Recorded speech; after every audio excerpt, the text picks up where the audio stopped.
In Russia, we've been talking about the concerns for the safety and discrimination against gay athletes and gay tourists that may be participating in the Olympics to take place next year in Russia. We've talked about a Russian lawmaker who said, hey, we're going to arrest gay athletes and gay tourists. We've heard any number of things come out of there.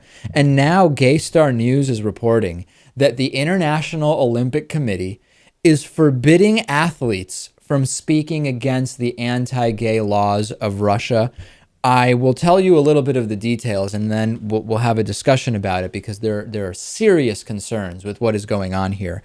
The International Olympic Committee will most likely stop any athlete who tries to show solidarity for LGBT Russians at the Games. Gay Star News asked the Olympic bosses, what are you planning to do to make sure the LGBT community in Russia can have a visible, proud, and safe presence at the Games? And the International Olympic Committee responded, really not answering that question, saying, the Olympic Games are not the place for political statements. Any participant who steps out of line may be punished, not by the Russians, but by the Olympic chiefs themselves. LGBT rights campaigners are calling on athletes to wear rainbow pins to show support, but the International Olympic Committee pointed to rules that actually ban that. And this is where it gets really concerning to me. The Olympics have their own charter, which describes things like rainbow pins as propaganda. And this is the exact same word that is used by Russians in their new anti-gay law, which stops homosexuality from being, quote, promoted to minors. And under Rule 50 of the International Olympic Committee's charter, no kind of demonstration or political, religious, or racial propaganda is permitted in any Olympic sites, venues, or other areas. This is concerning for a number of reasons. And if you look further at these kind of bylaws of the International Olympic Committee, and if you look at what Olympics president Jacques Rouge said last week, he said the games should be open to all, free of discrimination.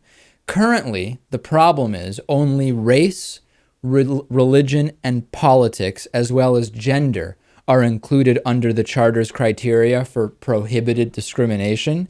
And it appears, Lewis, that sexual orientation is simply not part of that non-discrimination charter.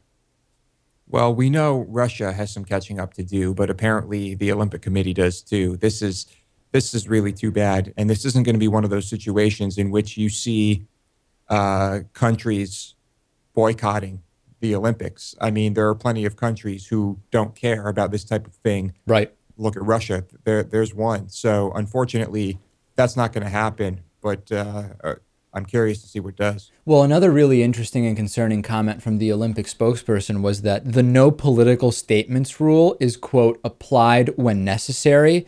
That sounds to me like completely selective and subjective application of that rule. What determines when it is necessary? Does that mean all infractions would determine that you have to pass that, you have to use that rule? Only some infractions, or infractions made only by minorities, infractions made only in solidarity of gay rights? This is very, very concerning. Maybe it's simply applied when the host country tells you to apply it. In this case, Russia being very anti-gay. This is very concerning. And as Lewis said, I don't see it as particularly likely that countries are really going to boycott the Olympics for a number of reasons, including that you spend so much money preparing your athletes to go to the Olympics, and it just doesn't seem like it's going to be a decision that countries are going to make to say, you know what, all the millions, or who knows how many millions, tens of millions, I'm not even sure,